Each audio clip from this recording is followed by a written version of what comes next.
Right, hello everybody, it is me again, and we have just 2 of the blind tasting challenge drams to go to complete the set. So again, Andrew AP Butler, thank you very much for these.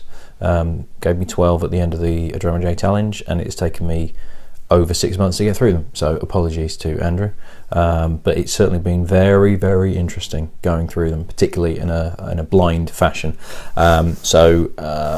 If you've not seen any of these before, Andrew has put these together, he's labelled them up, and I can basically peel off a bit and he's printed out what they are underneath, but I have absolutely no idea what these are, whether I've encountered them before in the challenge. There's a few of them that I've not come across before.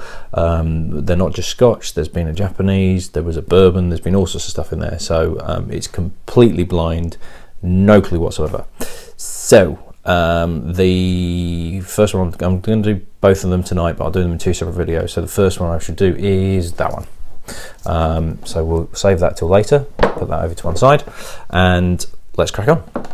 So 25 mils, as all my samples are on all my videos, because I was about to say I can't tolerate my drink. I can tolerate my drink, I just get very bad hangovers, and I don't really feel the need to drink an awful lot to enjoy myself. So every sample I'm having is 25 mils. If I don't spill it on my trousers, here we go.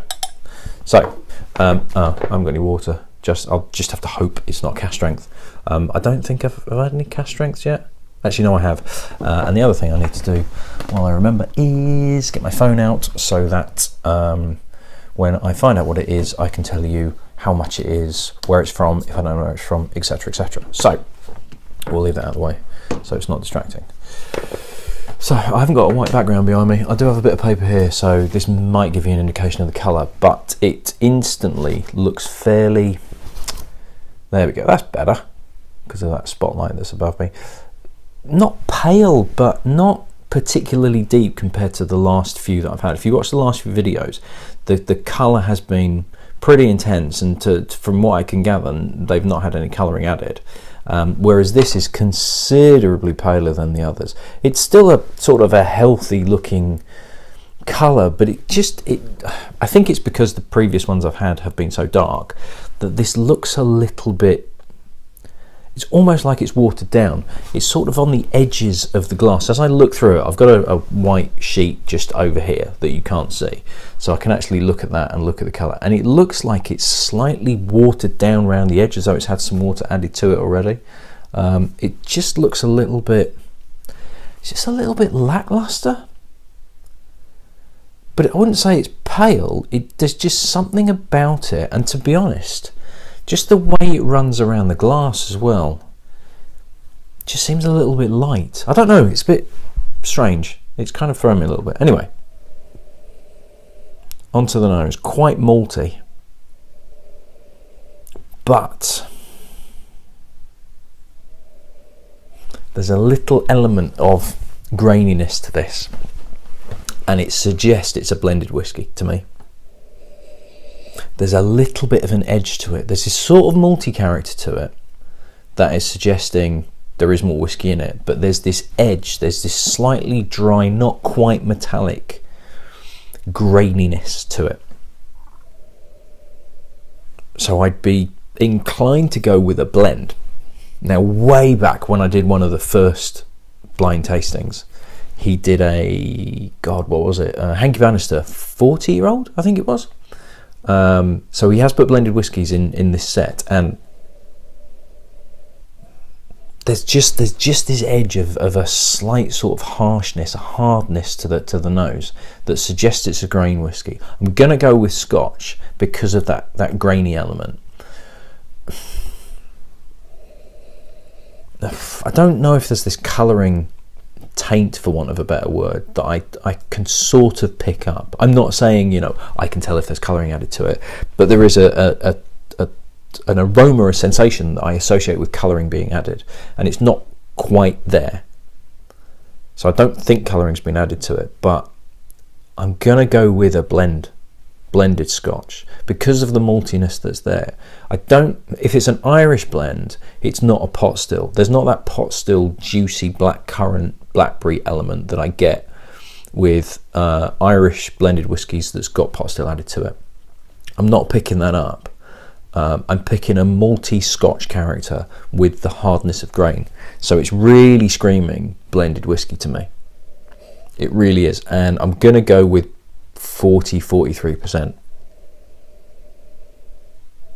I don't think it's a single grain.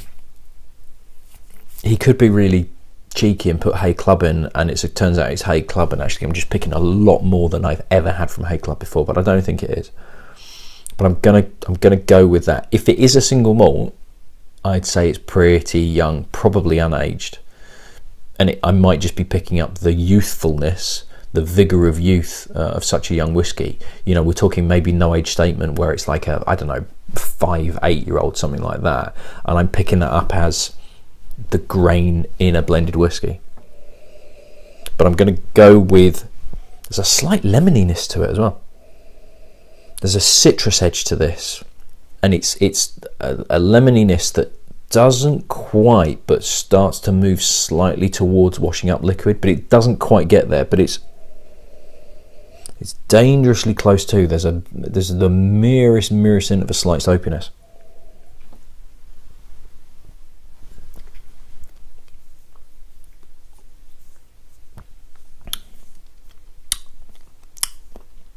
Really light on the palate, really light. There's quite a silky mouthfeel. It's not particularly thick, dies quite quickly, but there's not much texture. It really kind of stays in the center of your tongue and goes down your throat. It doesn't roll around your mouth, it doesn't envelop, it doesn't really give you an awful lot.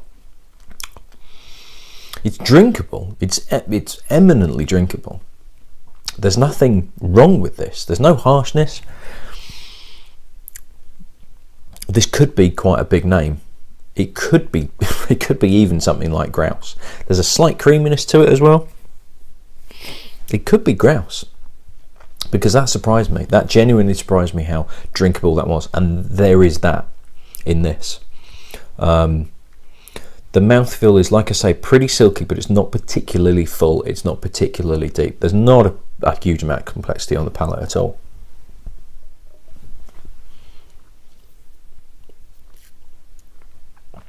You know, you really need to try and keep it in your mouth to try and pull any kind of flavour out from it.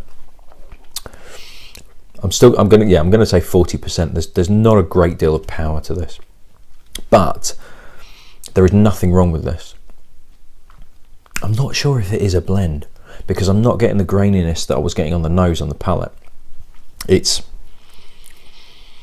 very, very drinkable, quaffable almost, which I don't really like to use as a descriptor for whiskey, because I don't really think you should say it's, you know, oh, you can neck it, because I don't think you should be doing that with whiskey generally. But there is a very, very easy drinking quality to it. So if this isn't a big brand, which I suspect it is, it has got the qualities to become one, because there's not a massive amount to it. You know, the likes of grouse, bells, and I'm really going towards grouse, something like that.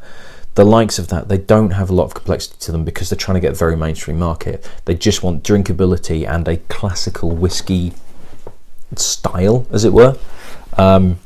And I'm getting that from this. I really am. Right, I'm going to savour a little bit and see what this is. Okay. So I was kind of off, but not massively so.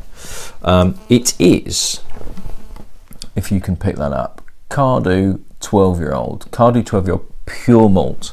So I think the pure malt is the blended malt, because Cardew did change at one point. Diageo, basically there was too much demand for it, so Diageo ended up changing it from a single malt to a, I'm sure it was the pure malt, where it was basically a blended malt rather than a single malt. There was a lot of palaver about this. People were up in arms, and because they didn't do a lot on the labelling, so it made it look as though things were still the same. It was still a single malt, and you kind of had to look quite closely at pure malt on the label to know that it was a blended malt. So the pure malt is so Whiskey Exchange were selling one. It says it's out of stock, but it was a bottle of 12-year-old Cardiff pure malt. This dates from 2003 or 2004, when Diageo controversially remarketed Cardiff as a blended malt due to being unable to keep it as a single malt due running low on 12-year-old from the distillery.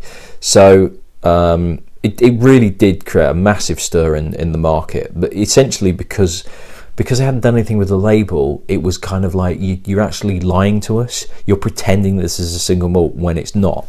It's very, very big in Europe. It's particularly big in Spain, which is where you tend to find it. And there was demand for it in the UK. They didn't have the stocks of the single malt from the distillery, so they then did it as a pure malt, as a blended malt, with a way of being able to have more Cardew available. Included malt whiskey from the Glendullan distillery. Story goes that other whiskey producers, jealous of Cardew's large market share, raised the matter very publicly with the Scotch Whisky Association. So it was only available as a pure malt for a short period of time. So I can see it. So this is Scotch Whisky Auctions. I don't know when the auction was, but it was sold for 45 quid. That was 2011. That was ages ago. Have Master of Malt got it? Well, they've got the standard 12-year-old. In fact, was Cardew the first one I did the challenge? It was Cardew Special Reserve, because it's my father-in-law's favourite whiskey. Was it that? Yeah, because it was his bottle. So that was the very first one that I did. So it would have been quite nice to have done this last, but never mind. So the 12-year-old, which is the single malt, is 36.64. This is what the bottle looks like if you're wanting the single malt. To be honest, the pure malt looked pretty much exactly the same anyway. So they are selling a 12-year-old from the 1990. No, it's a single malt for 120 quid. Just trying to see if Master Malt might have it as the pure malt. Old bottle, no. Just to see if there's any around. I mean, because it's still around as a single malt, there's, you know, the pure malt version of it is not massively collectible.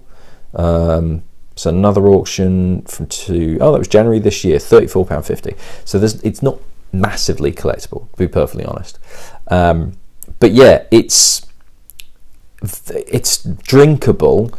I can remember the Special Reserve was drinkable. There's nothing particularly outstanding about it, but there's nothing wrong with it. It's it's just it's a whiskey. It's a Scotch whiskey.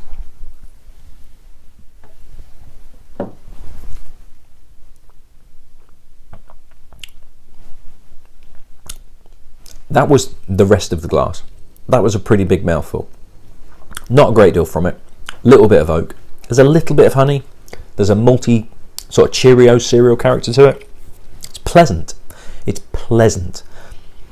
That's about it. That's really it. I can't slate it. You know, it feels like I'm coming across as this is a negative review, but it's difficult to be particularly positive about it. It's just a Scotch whiskey, which would probably suit 95% of the whiskey drinking population. The other 5% will turn their nose up at it because they're hardcore whiskey drinkers and they only drink proper whiskies, blah, blah, blah, blah, blah. But generally speaking, for a person that likes whiskey, be you completely novice, be you somebody who's delving into it, there will be no problems with this whatsoever. It's difficult to get excited about it, but it's difficult to actually have a go at it. It does nothing wrong whatsoever. So yes, very interesting, and interesting to have the pure malt as well. And what I'll have to do now is go back and look at the Special Reserve one that I did. That was the very first one of the challenge as well, so it would be interesting to see how I've kind of developed as a kind of, you know, tasting and being able to get across how I'm feeling about whiskies. And I was about to say I might be able to get some more off him, but he'll have drunk it within about a week. That was I think it was a birthday present for him. That's gone. He's literally drinks it like a fish, not the fish drink. So yes, one more to do, so I'll have a quick drink of water and then I shall see you for the next and final one. Cheers.